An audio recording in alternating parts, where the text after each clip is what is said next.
अब हमनी के वो स्थान पर पहुँच गए बनी सन जहाँ की 2 गो पक्ष हमारा सामने बैठल बटे। पहिलका हेने की ओर संत रामपाल जी महाराज से दीक्षा यहाँ लोग के केहू नहीं खेले ले, और दूसरका हे साइड में हमारा जे सब केहू संत रामपाल जी महाराज से दीक्षित बटे, यानी कि यहाँ लोग संत रामपाल जी महाराज के फॉलोअर हैं लोगिन। अब हम यहाँ लोग बाकी हमारा सामने कुछ किताब बटे जौन की प्रमाण खातिर रखल गई बटे। हेने देखी यहाँ लोग के हाथ में कुछ पर्ची बटे जौन की ई पर्ची यहाँ लोग के में शंका लिखल बा, यहाँ लोग के प्रश्न लिखल बटे, यहाँ लोग के का पूछे के चाहता हैं लोगिन। अब देखी हई दिखाई तो हेती चुकी दे तटे छोटा छोटा, लेकिन एकरा के प्रमाणित करे खातिर शंका के समाधान करे खातिर यहाँ लोग के सामने देखिए हई मोट मोट किताब रखल बटे। देख सके नहीं कितना मोट मोट प्रमाण लेके यहाँ लोग बैठल बन लोगिन शंका के समाधान करे खातिर। अब वही देखी ये तो किताब रहल, बाकी रेफरेंस में बहुत सारा किताब हमारा सामने होने देखिए कितना साजल बटे। उ सब रेफरेंस के में अलग किताब बटे, उमें मतलब बहुत सारा किताब बटे, सब धर्म ग्रंथ के मतलब सब हर एक धर्म से रिलेटेड बटे। उ हई देखिए दे सामने हमरा एगो किताब बटे बाइबिल, जानते बानी ईसाई धर्म के हटे, एकरा साथे मुसलमान धर्म के दे कुरान शरीफ बटे, मतलब कि प्रमाण तो यहाँ भरपूर बटे। अब देखी अब हमनी के चालू करम सन हे पक्ष से यहाँ लोग के मन में कुछ डाउट बा शंका बटे का लिख के लियाइल बन लोगिन, ये सब के हमनी के जानम सन आ यहाँ लोग के प्रश्न करम लोगिन। आ प्रश्न के उत्तर हे की ओर से मिली। यहाँ लोग के संत रामपाल जी महाराज के शिष्य बानी, जे भी संत रामपाल जी महाराज के फॉलोअर नहीं खे, अब हम ओकरा से सवाल करे जाता नहीं। अब देखी कि का यहाँ लोग के सवाल बटे, का जी और का सवाल बटे। हमारे ये सवाल बा कि 12वां विष्णु महेश के जन्म मृत्यु होला, संत रामपाल जी महाराज बतावत बनी, हम कैसे मान ली कहाँ लिखल बा, हमके साबित करके बतावल जाइल जा। सवाल तो रउरा बहुत बड़का कह देनी, कहाँ से आइल बनी पहले ही बताई तो। पश्चिमी चंपारण बिहार से आइल बानी हम। नाम का पड़ी राउर? मिथिलेश कुमार। हम राउर एड्रेस आ नामे से पूछनी है कि राउर सवाल बहुत गंभीर बटे।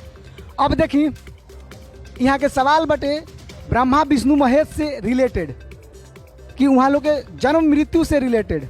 अब देखा तनी अगला पक्ष तो सवाल बढ़िया से सुन ले बटे, अब एक जवाब का मिलेला, अब प्रमाण यहाँ के खोजतनी का जी। यहाँ के सवाल बटे सुनी है नू, एक अब जवाब दी तनी जी। सबसे पहले हम बताए कि देवी भागवत पुराण बा, आज तो यहाँ कहते हैं कि ब्रह्मा विष्णु महेश के जन्म मृत्यु ना होला, लेकिन ग्रंथ कहता कि होला। संत रामपाल जी महाराज बताओ तने कि जन्म मृत्यु होला, या के प्रमाण हम दिखाओ थे। ये दिव्य भागवत पुराण बा, गीता प्रेस गोरखपुर से लिख, में स्पष्ट लिखल हो, पृष्ठ संख्या 463, चतुर्थ स्कंद में ब्रह्मा विष्णु महेश और इंद्र आदि जो देवता तथा मुनिगण है वे भी अपने आयु के परिमाण काल तक ही जीवित रहते हैं। हे राजन, अंत काल आने पर अस्थावर जंगमात्मक यह जगत भी विनिष्ट हो जाता है, इसमें कभी भी कुछ भी संदेह नहीं करना चाहिए। हे भूपाल, अपनी आयु का अंत हो जाने पर ब्रह्मा विष्णु महेश इंद्र आदि देवता भी विनिष्ट हो जाते हैं और सृष्टि काल आने पर पुनः ये उत्पन्न होते हैं। ये स्पष्ट लिखल गई बा कि ब्रह्मा विष्णु महेश के जन्म मृत्यु होला, ये ग्रंथ बतावता। देखिए अभी रउरा देखनी है कि यहाँ के श्रीमद देवी भागवत पुराण से ब्रह्मा विष्णु महेश के यहाँ जन्म मृत्यु यहाँ के सिद्ध कैनी है। ठीक, अब हम अगला पक्ष से सुने जाता नहीं कि आखिर यहाँ के ये जवाब से संतुष्टि बा कि ना, या आवरी कोनो प्रकार के शंका बाटे। का जी रउरा प्रमाण देखनी है नू, अब का कहता नहीं? प्रमाण तो ठीक है बा, सही लागल हमके देख के, बहुत अच्छा बा। मन में कोनो शंका बाटे? आवरी कोनो मन में कोनो शंका नहीं बा अभी हमके। शंका बा बोल। शंका ये बा, विरोधी लागता, एक मिनट भैया, शंका ये बा जो जितना भी संत रामपाल जी के शिष्य बानी लो वो केहू हिंदू धर्म के मानबे ना करेला। कैसे रो तो ब्लेम लगावते रउआ तो ब्लेम लगावते नहीं, क्या कह सके नहीं? हिंदू धर्म में 12वां विष्णु महेश के प्रमाण इति क्या बोल रहा जे भगवाने ना माने लो, कह लो जे तू के साथ मानो बाड़ लो, हम लोग जैसा बाड़ लो। देखी राउर बहुत बड़का ब्लेम बटे, अगला जवाब दी तो माने हूँ के पड़ी। आओ तनी हम देखा तनी कि अगर का जवाब मिलता हमरा। यहाँ के सुननी है ब्लेम कि का तो संत रामपाल जी महाराज हिंदू विरोधी बानी, राउर गुरु जी हिंदू विरोधी बानी। आ ब्लेम ई बटे कि का तो ई मतलब कि ब्रह्मा विष्णु महेश से रिलेटेड बा। अब एकरा के का जवाब देम रउरा? जी सबसे पहले तो हम बताए कि संत रामपाल जी महाराज के जौन आरोप यहाँ लोगन के लगा रहल बन लोग, हम यहाँ से प्रार्थना करब कि संत रामपाल जी महाराज के सत्संग सुने। उस सत्संग सुनला से यहाँ के सारा शंका के समाधान हो। काहे कि आज जौन सारा धर्म ग्रंथ, चारू वेद, 18 पुराण, गीता, रामचरितमानस, जितना भी ग्रंथ बा यहाँ रखल, ई सारा धर्म ग्रंथ हिंदू के ही है। ई सारा धर्म ग्रंथ से प्रमाणित करके ज्ञान बतावल जा रहल बा। यहाँ एक ग्रंथ में अगर यहाँ के लागत है कि कोनो ग्रंथ गलत बा तो ओकरा के यहाँ कहीं कि का गलत बा। दूसरा चीज, संत रामपाल जी महाराज के किताब लिखल बा ज्ञान गंगा, एमे स्पष्ट कैले हैं कि जीव हमारी जाति है, मानव धर्म हमारा, हिंदू मुस्लिम सिख ईसाई धर्म नहीं कोई न्यारा। चाहे जितना भी धर्म बा उ सब धर्म तो सही बा, लेकिन ओमे करे वाला जौन कर्म हो रहा बा उ कर्म गलत हो रहा बा। ऐसे संत रामपाल जी महाराज सारा ग्रंथन से प्रमाणित करके, हिंदू धर्म ग्रंथ कहीं या अदर धर्म ग्रंथ कहीं, सबसे प्रमाणित करके बतावत हैं कि यहाँ कोई हिंदू के धर्म से अलग जानकारी नहीं खे दिया। देखिए यहाँ के सवाल मतलब रउरा तो जवाब दे देनी, लेकिन यहाँ के ई जाने के चाहतनी कि पूजा यहाँ के छोड़वावत तनी। आप बोली। हमार प्रश्न ई बा कि संत रामपाल जी महाराज देवी देवता के तो छोड़ी, हनुमान जी के जौना के कहल जाला कि कलयुग में हनुमान जी के भगवान के अवतार मानल गईल बा, उ स्वयं भगवान के अवतार लेके आइल बनी, तो हमने कैसे मान ली कि हनुमान जी भगवान नहीं की? जौना के कि सलाह सब ये धीरेन्द्र शास्त्री बालाजी जना से इतना चमत्कार देख के लोग बहुत संख्या जुड़ल जा रहल बा, जना से हम कैसे मान ली कि हनुमान जी भगवान न बनन? मतलब रउरा कहे के तात्पर्य बाकी धीरेन्द्र शास्त्री वहाँ के जौन बानी बालाजी में, तो वहाँ के हनुमाने जी के पूजा करतनी ना? देखी वहाँ हर एक इंसान कहेला कि कलयुग में हनुमान जी के वरदान मिलल बा, तो ई हनुमान जी भगवान ने की एक प्रमाण बा कोनो? हमरा प्रमाण दिखाई। देखिए यहाँ लोग के साफ कहनाम बटे कि अब क्वेश्चन सुन ली, यहाँ लोग के कहनाम बटे कि का तो हनुमान जी मतलब उ तो देवता है ही है, आ वहाँ के पूज के धीरेन्द्र शास्त्री इतना मतलब फेमस आ इतना चमत्कार करतनी, तो रउरा केंगा काटतनी हनुमान जी के सिद्ध करतनी कि वहाँ के भगवान ना है? अब एक जवाब दिए कर का बरबर? जी जवाब हमारे लगे ये बा, आज धीरेन्द्र शास्त्री जी वहाँ के खुदे बताइले कि हम कुछ दिन तपस्या कैले हैं तो सिद्धि मिलल है। नाम रखतनी हनुमान जी के, लेकिन ई नहीं कहत कि तपस्या हम हनुमान जी के कैले बने। वहाँ के अपना जौन सत्संग करिले राम कथा बताइले, ओमे स्पष्ट कहले कि हम तपस्या करके सिद्धि प्राप्त कैले बने। अब रहल दूसरा बात, यहाँ का जौन बढ़िया चीज कहने हनुमान जी के, हनुमान जी के भक्ति से का हमने के लाभ मिलेला। आज देखे में समाज में आवता कि जगह जगह लोग हनुमान आराधना करा रहा है, तो हम ग्रंथन से, हमारे गुरुजी ग्रंथ से दिखाई ले, संत रामपाल जी महाराज ग्रंथ से दिखा के बतौले बनी कि ग्रंथ में का लिखल गई बा, आ ये ग्रंथ से के हिसाब से हमने के वो भक्ति से कितना लाभ मिली।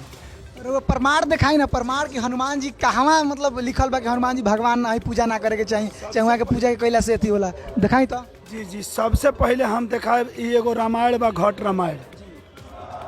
ई घट रामायण बा, ई कहाँ से छापल गई बा ये पर पहले ध्यान दिया जाए। Belvedere printing workers, Motilal Nehru road, Allahabad. एमे का लिखल गई बा, मंगलवार के दिन के व्रत जौन होला वो हनुमान जी के होला, तो मंगलवार के व्रत में साफ लिखल गई बा। ऐसे तो व्रत के बारे में पूरा बताल गई बा, एकादशी हो गई, एकादशी से मक्खी का जन्म, ऐसे बहुत आयल बा, लेकिन हम या हनुमान जी के बारे में लेहब कि मंगल बहुविधि व्रत रहाई, तासे जन्म सुअर के पाई। मंगलवार के व्रत कैला से सुअर के जन्म होता है, ये ग्रंथ बतावता, ये कोई दूसर नहीं के कहत, ये घट रामायण में लिखल गई बा। हमार गुरुजी दिखा के बतौले बने कि मंगलवार के व्रत से का फल मिलल बा, किताब बता रहा बा। अब ये काहे मिलता, एक और पूर्ण प्रमाण एगो बात बताई, मंगल मतलब कि दिन के तरह बता देनी, लेकिन एमे हनुमान जी के जिक्र कहाँ आयल? हनुमान जी के जिक्र वाला दिखाई ना। अब हम देखावत हैं मंगलवार के व्रत हनुमान जी के ही होला। अब ओकरा बाद हनुमान जी का कहत हैं ई रामचरित्र मानस एकरे प्रधानता दहल गइल बा। आज सारा पूरा जितना हिंदू समाज बा में सर्वप्रथम मानल जाता रामचरित्र मानस के। एमे एगो अध्याय बा सुंदर कांड। यही सुंदर कांड के विशेषकर जौन हनुमान आराधना होला ओमे इहे सुंदर कांड पढ़ल जाला। ई सुंदर कांड में दोहा नंबर 6 स्पष्ट करत ताकि जे भी होके जहाँ भी रामचरित्र मानस बा आपन आपन खोल के सभे देख ले। दोहा नंबर 6 के श्लोक नंबर 4 एमे स्पष्ट लिखल बा। हनुमान जी विभीषण जी के बतावत हैं, कहत हैं कि कहू कौन मैं परम कुलीना। हिंदी में बा भला कहिए मैं कौन बड़ा कुलीन हूँ। हनुमान जी कहते हैं हम तो कोनो कुलीन नहीं की। फिर आगे कहते हैं कि कपि चंचल सबही विधिहीना, जाति का चंचल बानर हूँ और सब प्रकार से नीच हूँ। हनुमान जी कहते हैं हम तो दास हैं, नीच हैं, हम कोनो कुलीन, हम कोनो बढ़िया नहीं की। फिर कहते हैं कि प्रातः काल जो यहाँ कहते हैं प्रातः ले ही जो नाम हमारा ताही दिन नाही मिलहु आहारा। स्पष्ट हिंदी में यहाँ लिखल बा कि प्रातः काल जो हम लोगों यानी बंदरों का नाम ले लेता है उस दिन उसे भोजन नहीं मिलता है। अब बताई कि हनुमान जी कहते हैं हम वो परमात्मा के भगत हैं, हम वो भगवान के मानी ले, हम तो खुदे नीच बानी, हम कुलीन नहीं खी, हमारा भक्ति कैला से कुछो ना होई। सुबेरे सुबेरे अगर कोई हमार नामो ले ली तो पूरा दिन भोजन ना मिली। आज हिंदू समाज में हम देखत हैं कि भोरे भोरे हनुमान चालीसा बाजता, घर घर हनुमान आराधना होता। ई ग्रंथ का उ लोग नहीं खे देखत कि रामचरित्र मानस में का लिखल गइल बा, ई सुंदर कांड में का लिखल गइल बा। रामचरित्र मानस यहाँ के हई रामचरित मानस किताब देखावत तनी, आमे जवन हनुमान जी कहत तनी खुद के बारे में वो चीज़ के यहाँ के देखनी है। अब हम यही प्रमाण के यहाँ लोग के सामने रखत तनी। का जी राउर सवाल रही है नू हनुमान जी कहाँ कहत तनी, हनुमान जी के कहाँ प्रमाण बना पूछे के चाहिए। देखी तो जी देखी अब का कहें रउआ जन देखनी हनुमान जी के बारे में, तो रउरा कहे का मतलब कि यहाँ लोग के कहत बानी कि कबीर साहब भगवान बानी जी। तो कबीर साहब अइले आज से 600 साल पहले। अब वेद ये सब तो वैसे हजारों वर्ष पहले लिखल गइल बा। अच्छा ये बताई दूसर का सवाल मतलब कि आगे रहुआ हई जौन प्रमाण मिलल हटे का ऐसे रहुआ क्लियर बानी स्वीकार कर तनी एकरा के? जी क्लियर बानी। अभी तक केहू अपना हाथ से लिखले नहीं के जौन बात शास्त्र में सही बा। अच्छा कि हमा के प्रिंटिंग ना देख ली, इहो मत कहें कि हमें के छपाई लटे, कहाँ के छपाई सब देखावल गेला नु जी ई सब सही बा, प्रमाण सही बा। लेकिन हमार प्रश्न एगोर ई बा कि कबीर साहब के बताओ तनी लोग कि भगवान हुए, तो ऊ तो अइले 600 साल पहले, आ ई सब शास्त्र लिखल बा आज से हजारों वर्ष पहले। तो ई बताई कि हम कबीर साहब के कैसे भगवान मान ली? ऊ तो 600 साल पहले ही नहीं आई, तो ये शास्त्र में प्रमाण होके के चाहिए। तो उनके बारे में कहेंगे कबीर साहब भगवान लिखल बा, कहाँ लिखल बा हमके देखाई। मतलब कि राउर क्वेश्चन ई बटे कि का तो कबीर साहब के भगवान हो गई नी नाम देखाई केने लिखल बाटे, खाली आवरी बोलम तो का कहनी है 1000 पहले पर लिखाइल बा, ई सब लिखा गइल बाटे। आ कबीर परमेश्वर 600 बरस पहले आइल बानी, तो फिर कबीर जी के नाम केना दर्शावल बा, कैसे दर्शावल बा, कैसे मान ली जाऊ भगवाने हई? मतलब कि रउरा शास्त्र में कबीर जी के नाम जाने के चाहता नहीं ना? भगवान है ऊ। देखी मान ली कि कबीर साहब के बोलवाला तो आज से 600 वर्ष पहले हमने सुननी सन। आई शास्त्र जौन बा हजारों वर्ष पहले से चलत आ रहल बा। तो हमरा के ई देखाई कि कबीर साहब भगवान नहीं कौन शास्त्र में लिखल बा, हम ही जाने के चाहतनी। चलिए अच्छा ठीक बाटे, यहाँ लोग के तैयारी बनी लोग ग्रंथ लेके रउरा इंतजार करी। देखिए यहाँ के सवाल ई बटे कि कबीर साहब भगवान के हो गई नहीं, वहाँ के तो आई रहनी मतलब 600 साल पहले, आ ई वेद ग्रंथ ई सब हजारों वर्ष पहले के हटे। आई अब ये सवाल के रखतनी यहाँ लोग आलो आ देखतनी कि हमरा का जवाब मिलते का जी। अब रउआ सुननी है नू यहाँ लोग के का नाम बा कि कबीर साहब भगवान के हो गई जब वहाँ के 600 साल पहले आई रहनी है। आई वेद ग्रंथ तो हजारों वर्ष पहले के हनुटे। अब बताई एकर का प्रमाण बटे, का यहाँ लोग के का जवाब देम? हमनी के भोजपुरी में एगो कहावत बा कि रउआ दोसर के बोले से पहले अपने देख लेनी अपन ग्रंथ की ग्रंथ में लिखल बा कि हम ऐसी अंदाजे मारा तनी गोली, ठीक न? 1000 बरस पहले की 2000 बरस पहले भी लिखल बानी वेद, जरा कि ऋषि मुनि जो है ना अनुवाद कैले बानी महर्षि वेद व्यास, ओकरा में लिखल बानी कि वो भगवान के नाम कबीर बा। और कबीर भगवान वहाँ से आवत तनी सतलोक से, और यहाँ पे आकर के सब शिष्य के अच्छा जो उनकर भगत है ओकरा सबके मिलत नहीं। मतलब कि आगे से भविष्य के बात आगे से लिख दिहल बटे, पुरातन में लिखल बनी ना। इनकर कहले के बा कि एकरा में कहाँ लिखल बा, एकरा में 2000-3000 पहले बरस के लिखल बा वेद, महर्षि वेद व्यास लिखले बनी, ओकरा में लिखल बा कि वो भगवान के नाम कबीर बा और वो तीसरे मुक्ति धाम से अले बानी यहाँ पर। प्रमाण दिखाई ये केहू ना मानी, तुरंत दिखावा तनी। किताब खाली दिखावला से काम ना चली, रौरा दिखावे के पड़ी। देख ली कि कौना किताब बा, ऋग्वेद भाई मंडल नंबर 9 और 10 बा, महर्षि वेद दयानंद सरस्वती अनुवाद के लिए बनी।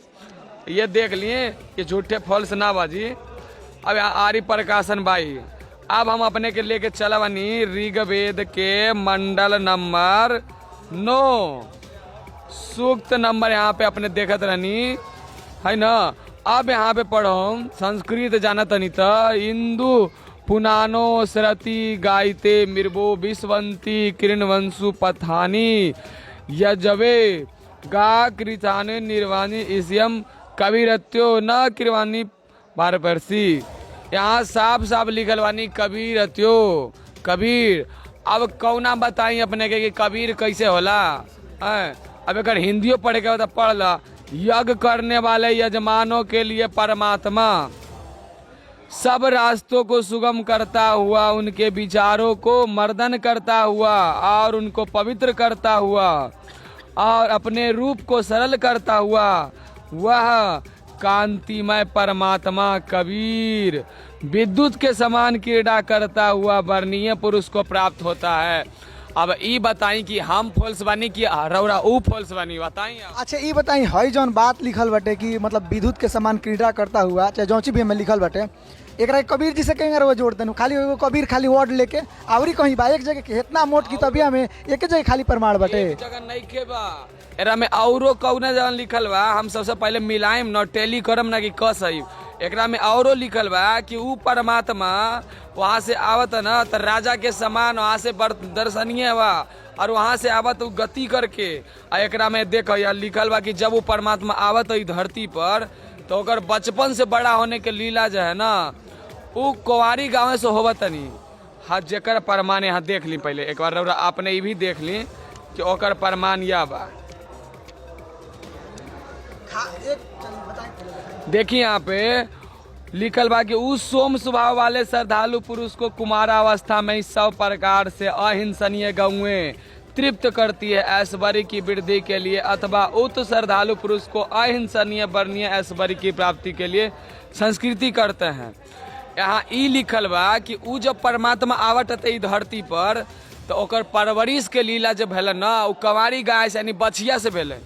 अब हम ई देखम कि ऊ कौना भगवान ई धरती पर आइले बारन जकर की बचपन के लीला कंवारी गाय से भेलन। तो आज से 600 साल पहले जैसन ऊ बतैलन रहनी तो 600 साल पहले ऊ कबीर परमात्मा आइल बानी कमल के फूल पे काशी नगर में, भारत के काशी नगर में आइल बानी और वहाँ से नीरू निमा उठा के ले गेल बानी। तो अब बताई रहुआ के कि कौन सही बात, दोनों को मिलाइम हम कि अब हाथी के खाल के हम भैंसा पे उतार के देखम तो लागी कि ना लागी। तो रौरा तो ये में के प्रमाण तो दिखा दे नहीं कि अब हम तो लिखल बटे कि ऊ भगवान यहाँ आके कमल के फूल वाला तो दिखा देनी घटना, लेकिन ये बताएं कि कबीर साहब, अब कबीर साहब तो बानी ना कि अपना जन्म के बारे में बताए हम कि हाँ हमार जन्म है फूल पर भई रहे, हम डायरेक्ट आइल बनी और नीरू निमा लेके गई रहे लोग।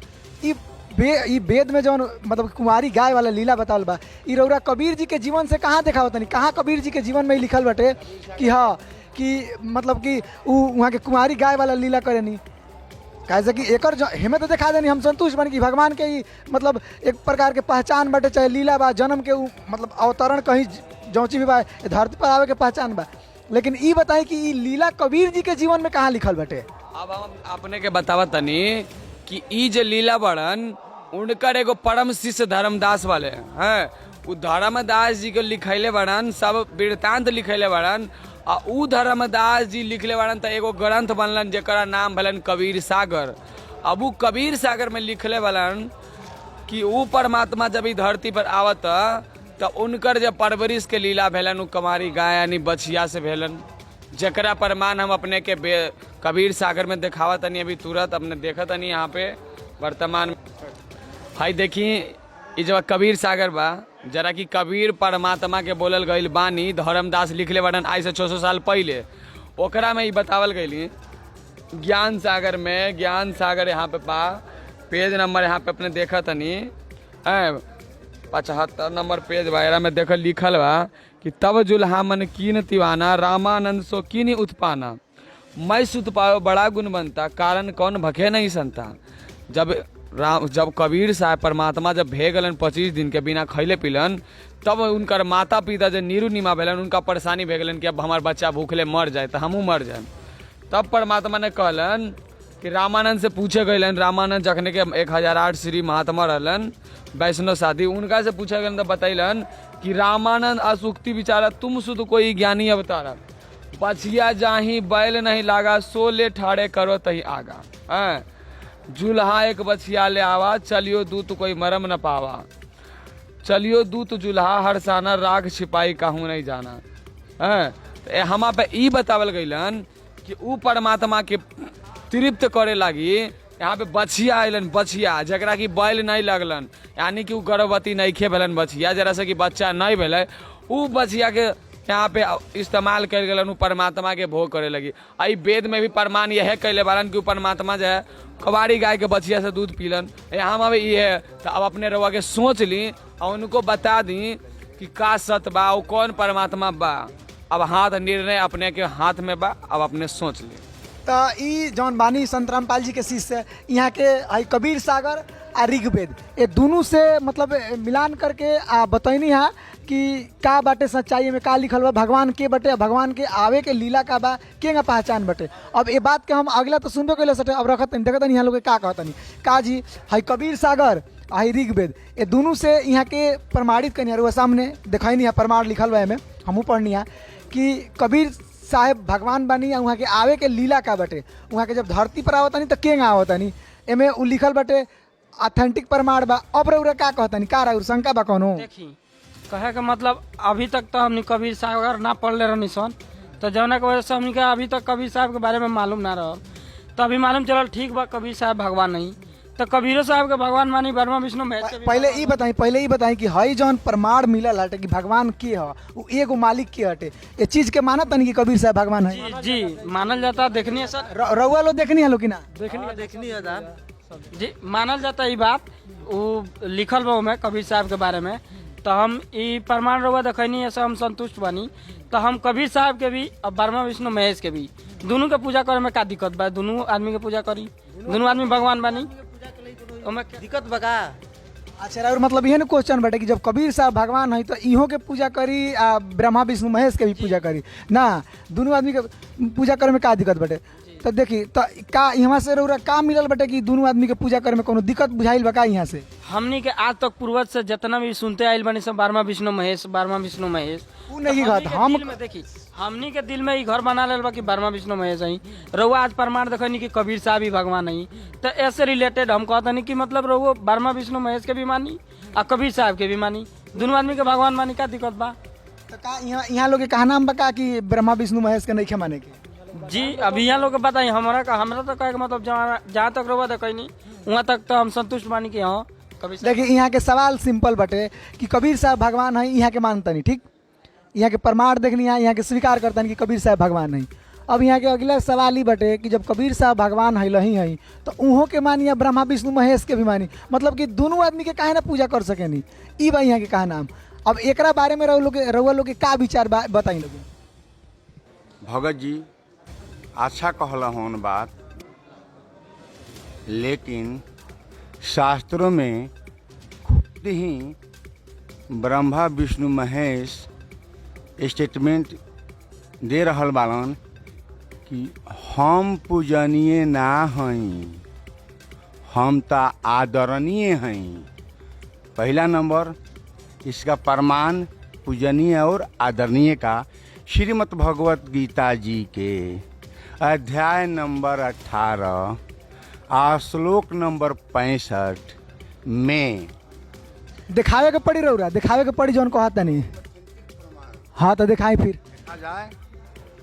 श्रीमद् भगवत गीता के 18वां अध्याय के 65वां श्लोक में भगवान कृष्ण, दूसरे शब्दों में क्षर ब्रह्म यानी कृष्ण के फादर पिताजी कह रहे हैं, कृष्ण ही नहीं बल्कि कृष्ण के पिताजी है ना भी कहत बाड़न कि भाई हम तो पूजनीय ना हई। वो बताओ तो बान कि के पूजनीय हो, हम तो खाली आदरणीय हई। एकर प्रमाण रउआ के देले बानी। आपे सभे के न प्रमाण श्रीमद् भगवत गीता ह, जौन सनातन धर्म के सबसे पवित्र ग्रंथ ह। एकरा के रउआ सभे मानव जाना लिखल का बतिया जी हाँ तो देखी जाओ है ना, देखी जा श्रीमद् भगवत गीता के 18वां अध्याय के 65 श्लोक में भगवान कृष्ण क्या कह रहे हैं।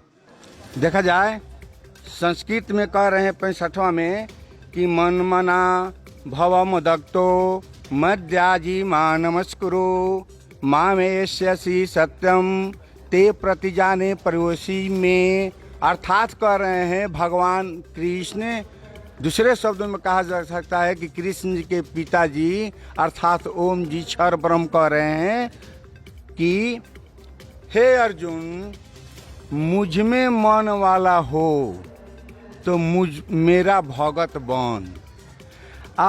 मेरा पूजन करने वाला है, यानी तू यदि मुझको पूजा करना चाहता है तो मुझको प्रणाम कर।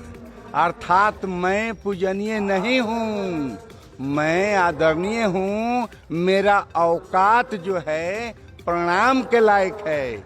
तो प्रश्न है कि पूजनीय कौन है? यही देख रहे हैं भगवान, आप ही का है श्रीमद् भगवत गीता जी का कि मैं, हे अर्जुन, मुझ में। हाँ, आप तो रउआ सब सुननी जा। अब आप लोगों को यह भगवान कहत बनी कि पूजनीय के है, तो मैं वहाँ ले चलता हूँ श्रीमद् भगवत गीता के 18 अध्याय के श्लोक नंबर 62 में। देखा जाए,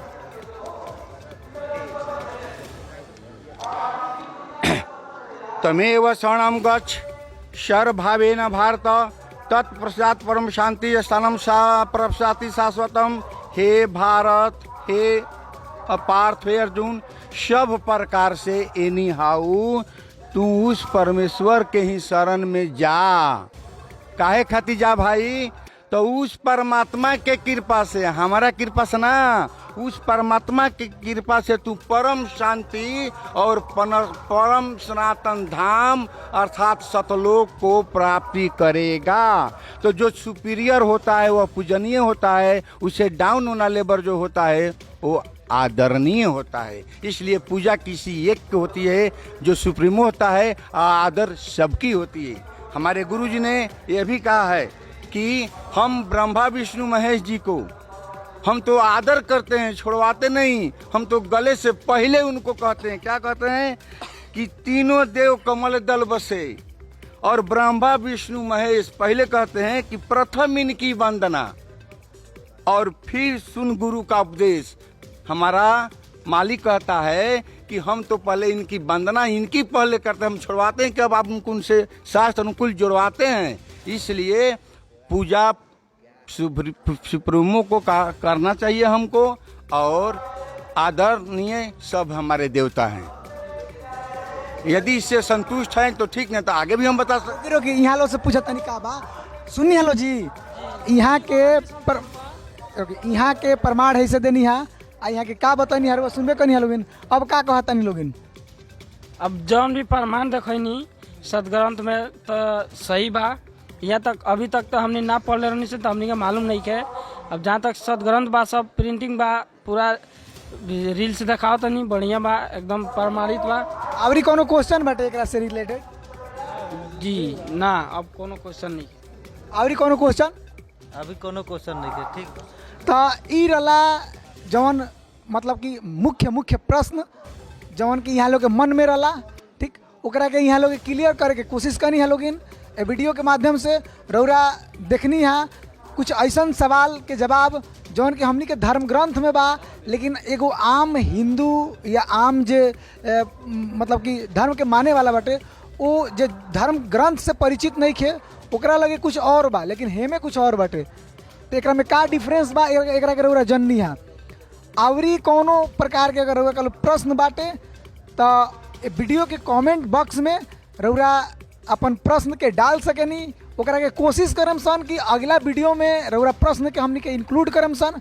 वीडियो अच्छा लगी तो एगो लाइक कर देम। यहींगा एसए न्यूज़ के साथ रौरा जुड़ल रही। भगवान की जय हो। बंदी छोड़ सतगुरु रामपाल भगवान की जय हो। तो ई टोटल ई प्रमाण रला, प्रमाण के साथ ही वीडियो रला। वीडियो कैसन लगी, कैसन लागल है रौरा कमेंट बॉक्स में जरूर बताएं। तब तक के लिए धन्यवाद।